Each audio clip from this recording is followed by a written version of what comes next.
We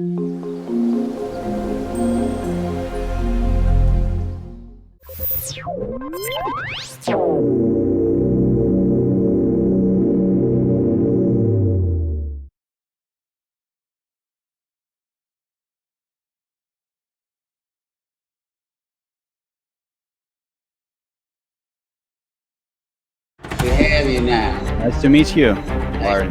nice to meet you. So let me represent myself. So we speak on behalf of IXD Capital. It's an impact evangelist that combine private capital, innovations, and businesses, and foster innovation across Russia and the CIS region. So my name is Evgeny. I'm a head of global project operations and startup relations at IXD Capital, and here's Eva Andriyash. She's a CEO of IXD Capital. So today we would like to talk about impact investing and impact entrepreneurship. Really, impact investing mean nowadays? What's the concept and what's the concept behind it? And what really guides impact investors? And the answer to that question is 17 Sustainable Development Goals. They were adopted by the UN in the year of 2017.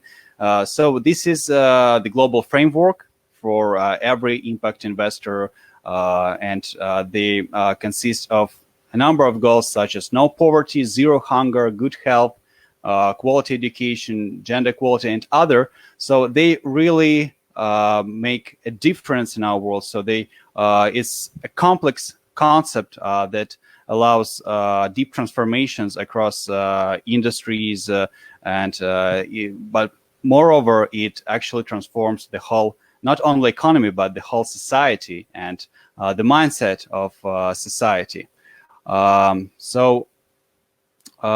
Yeah. Just let me check it up. So you see only, the Global Agenda 2030.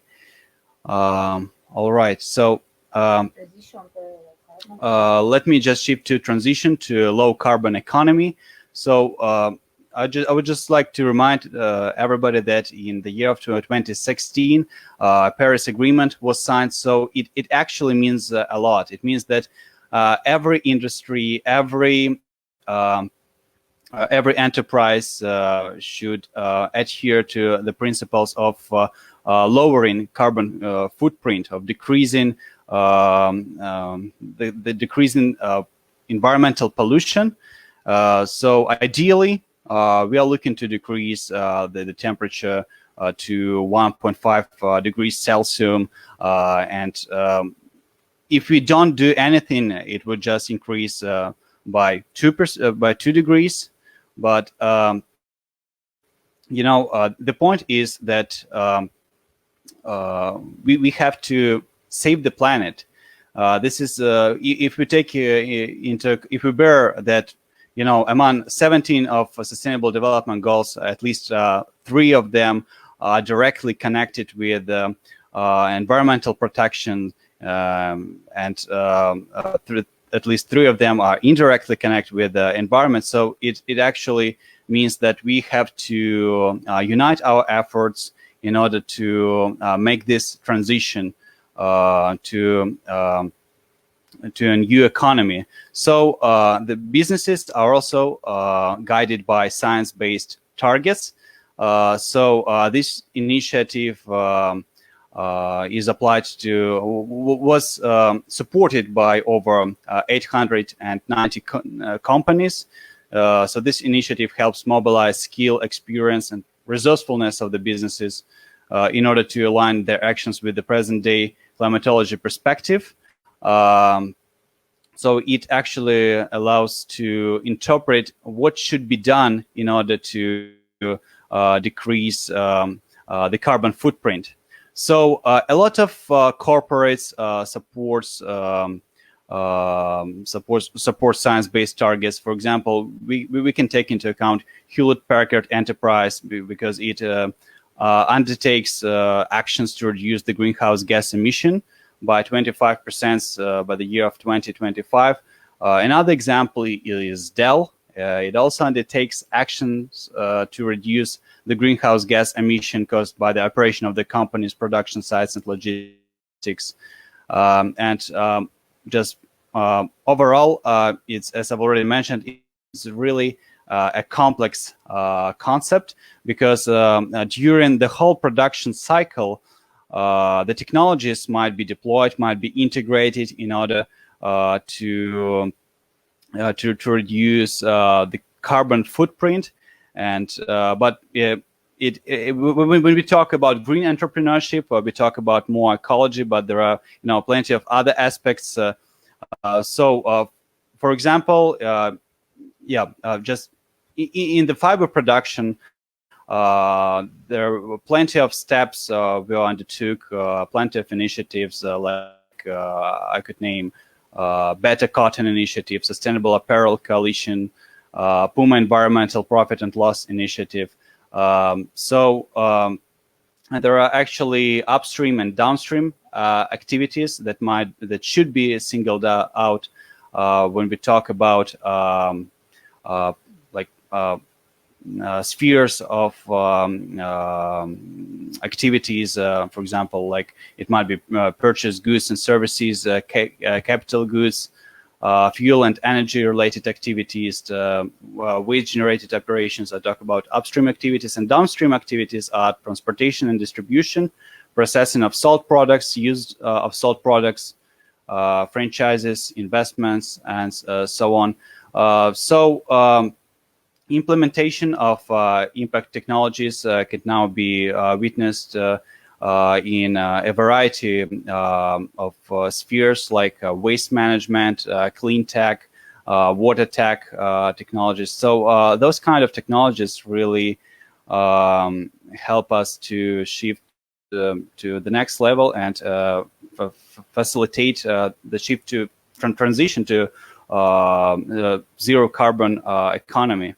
I would like also to touch upon the topic of COVID-19, because everybody got affected. It has a world scale. There is no exception,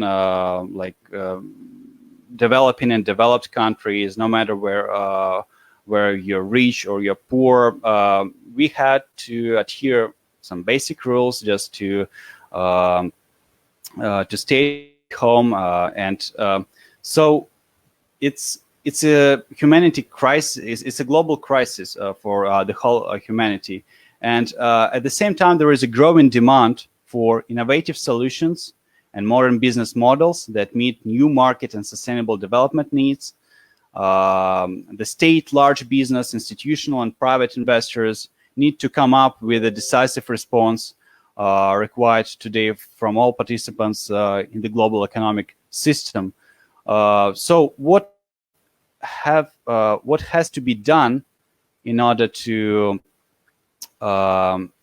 tackle with this crisis and just further assist to the transition? So we have to combine the efforts of major players to increase overall efficiency and scale impact. We have to also to improve tools to measure impact and increase management efficiency. So the second step is strengthen innovation in various sectors.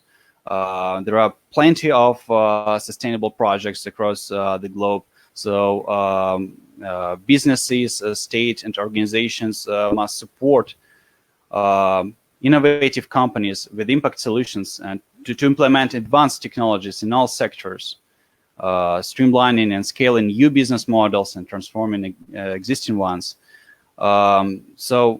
This is how we can actually meet the sustainable development goals in the short and long run, and gradually move to responsible business practices. And eventually, we will maximize the positive impact of private capital, and we will stimulate the flow of private capital to develop innovation infrastructure and provide strategic and holistic approach to investment management, and minimizing the negative and maximizing the positive effects of the investments.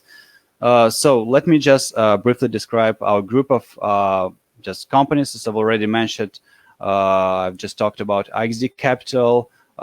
This is Andriyash, and we have also management company Positive Dialogue. Besides IXD Capital, it actually it fosters the positive dialogue between countries, and it's more about GR activities. So this is our presentation. Yes, okay, so just would like to end at a stop screen, and I'm ready to answer questions. Okay, I have a few questions, but I also hope the audience will chime in with some questions. I was listening to your report, your presentation, and I was wondering what is the role of investors in supporting impact entrepreneurship, and how does entrepreneurship facilitate sustainable development? Yes, it's there is some divergences in understanding.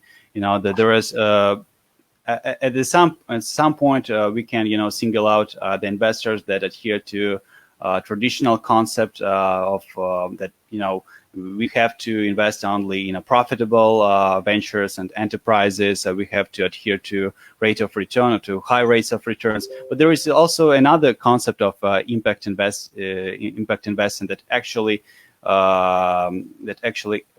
facilitates the whole process of shifting to sustainable development, because sustainable development is really a very global concept. That means that we can actually create, we can actually leave the world after us to the next generation with the same, with at least with the same parameters, because the next generation could leave with the same conditions as we live in. So what we do talk about is that just investors need to take into account this fact that we don't have planet B, and this is from one point of view. This we talk about the philosophy of investing, and we talk about mindset.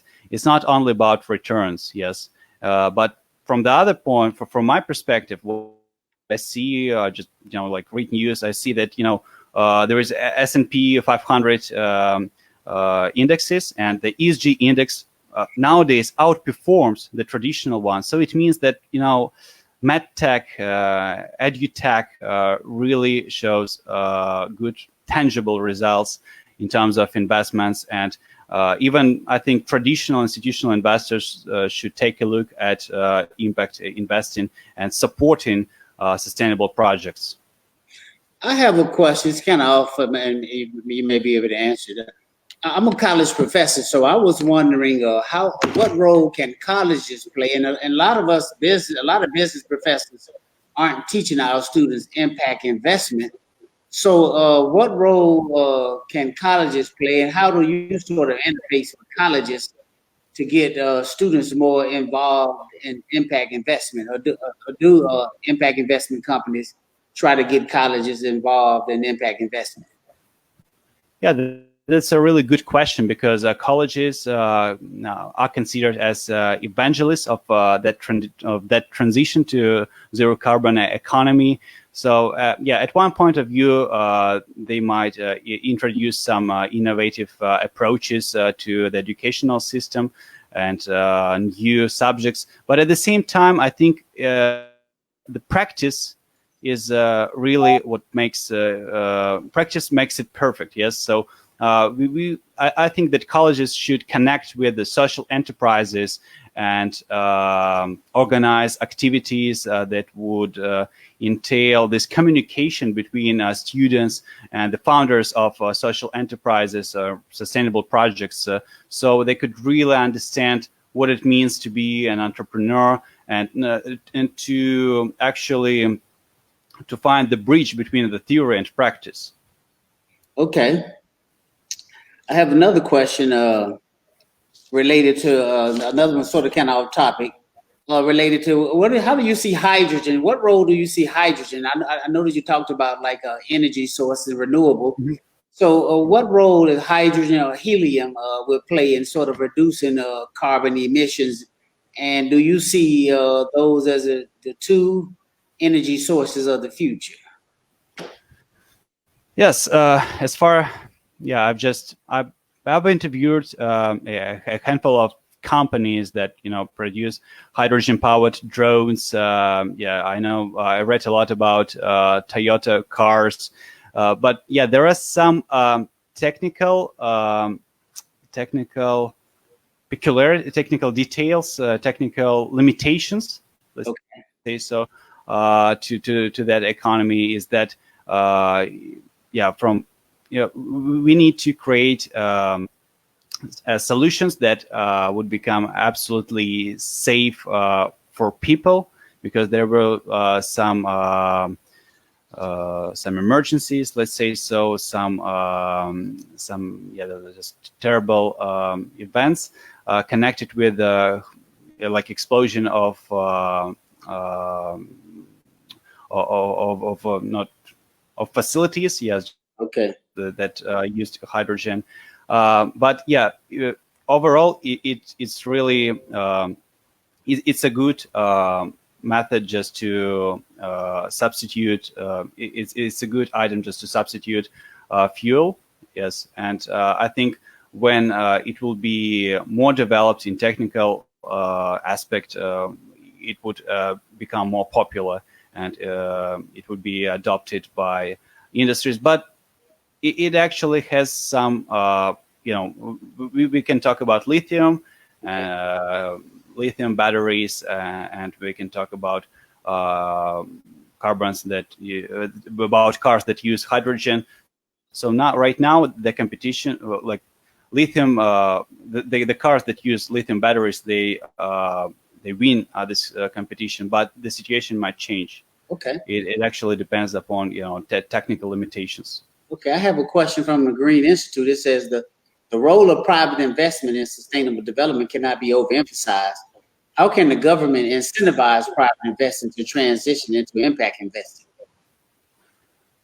Yeah, that's a good point. I think the government should just create a good atmosphere generally for investing.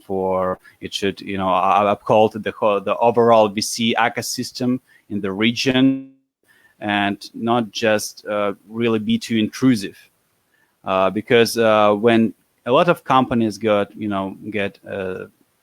state support, I don't see that it's a really good result. I mean, if there are some programs, that's all right. But when government is the number one leader in this sphere, I think it really worsens the situation. But the role of the government is to create a good atmosphere, and to elaborate good legislation that would really assist investors, and make the whole atmosphere more transparent. I mean, transparency plays an extremely important role here.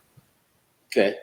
The text, The Principle of Green and Sustainability Science by Dr. Adenike Akis-Mulu expounds on the need for economic transformation through green entrepreneurship.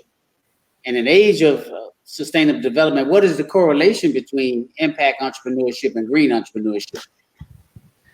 Yeah, I would just say that impact entrepreneurship is really a broad concept. It actually it actually includes green entrepreneurship, because green entrepreneurship is we talk about businesses that operate in green sectors that minimize the carbon footprint at maximum. They produce green products, services, and like there are green processes. For example, we can take oil. Oil industry should be transformed in order to minimize the carbon footprint. We can take, for example, textile industry that can also be transformed and become really and decrease the carbon footprint.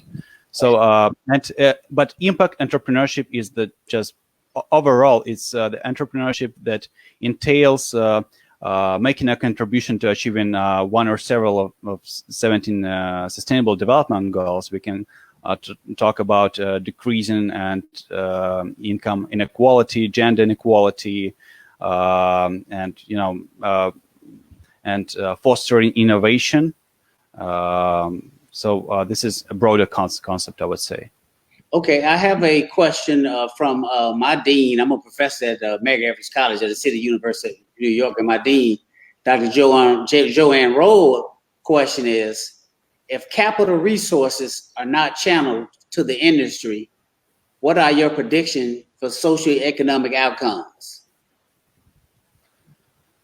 I think if there is a clear shortage of capital in any industry, so I would say if there are not a lot of incentives for entrepreneurs to start business in a specific industry, so it's, we shouldn't expect really good outcomes eventually. So that's why we talk that we need just to incentivize investments in healthcare sector industry, because this is how we can actually attract more investors and strengthen competition between sustainable projects, between ventures. So this is how we can actually change the world. If there are no incentives, so I think we have to expect poor results. Okay, this particular question, I was doing some reading as I was preparing, as I read up on your bios. I was wondering why sort of people have moved away from green bonds to social bonds, and should people move away from green bonds, or which is better, social bonds or green bonds? Could you explain why there's been some movement away from green bonds? So, like, generally, these categories are relatively new, and I think both categories are really promising ones and are really perspective ones. So we would just see some legislative initiatives have already been introduced in the European Union. So I would expect there is no major difference. I mean, we have to invest in green ventures. We have to also invest in ventures that empower communities, for example, and solves particular specific problems that bother the overall society. So I wouldn't say that one category is more important than other. I think that's a good question. So some of you stated about sort of a reinvestment in the community, because when most of us think about impact investment, we sort of think about sharks and people coming in to exploit the community. So when you think about the world of investors, as I said, many of us feel that it's rife with profit accumulation against all odds. So how does impact investing reconcile the interests of an investor with the environmental well-being? So I think that within 5-10 years, there is no literally a reason to believe that that sustainable projects wouldn't be as profitable as, for example, deep tech ventures nowadays, because nowadays we witnessed the COVID-19 global crisis, but within the next decade, I don't know, maybe a lot of calamities are going to be a lot of natural disasters. So and we have to find the answer nowadays. We don't have any time just to look for other industries. I mean, it's all about philosophy. It's all about mindset, philosophy, psychology of investors. If they do really understand, if they get this level of satisfaction, I would say, because it is not all about money. Yes, you can earn like 1,000% profit or only 500% profit. But does it really matter when you can? But when eventually you cannot say that, yeah, I just really helped the community, or just really make this difference. So I think our aim should be to incentivize the competition between investors to invest in a particular social enterprises, particular sustainable projects, and just make it more popular. Just so this is how they can actually compete in numbers of how many people they really assisted, how many people they really helped.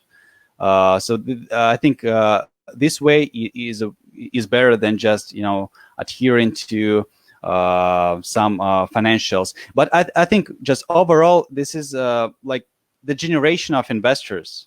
So now we have one generation of investor, but if we take like generally speaking, like generations, we have generation Y, Z, and the new generation of people would just think otherwise. That's my point of view.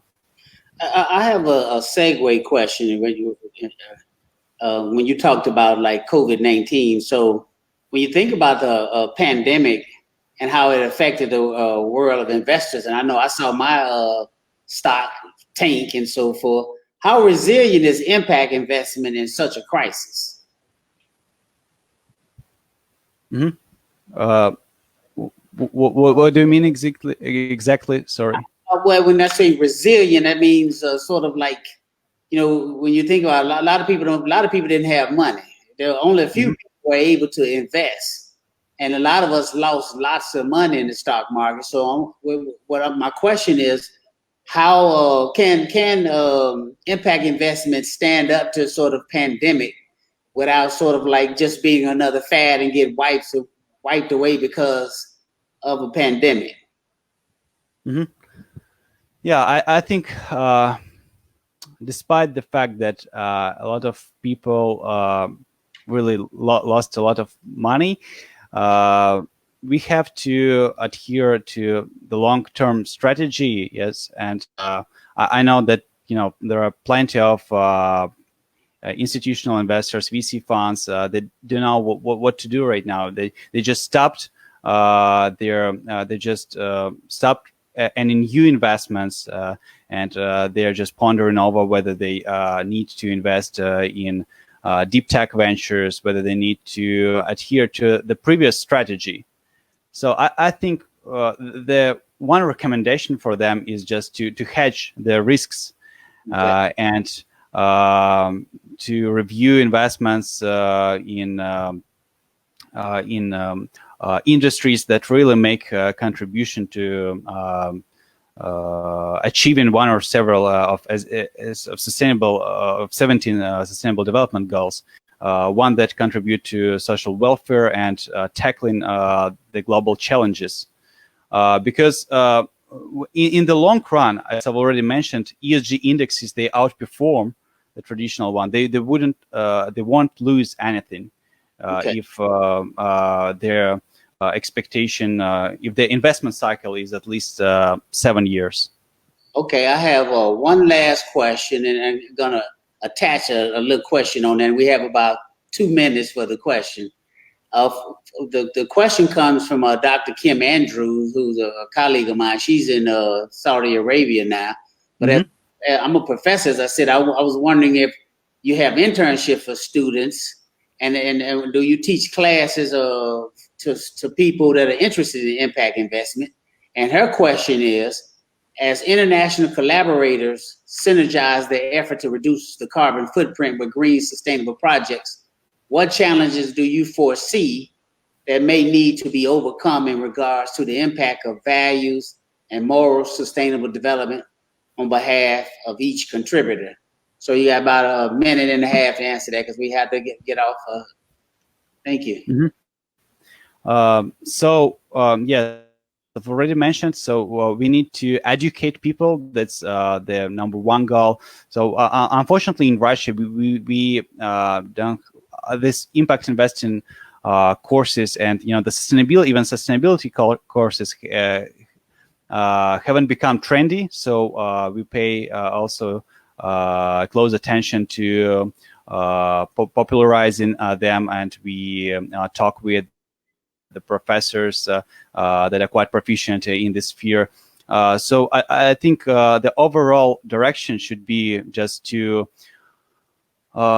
change the mindset, because without changing the mindset of it's the concept of sustainability is implemented everywhere, especially in our daily life.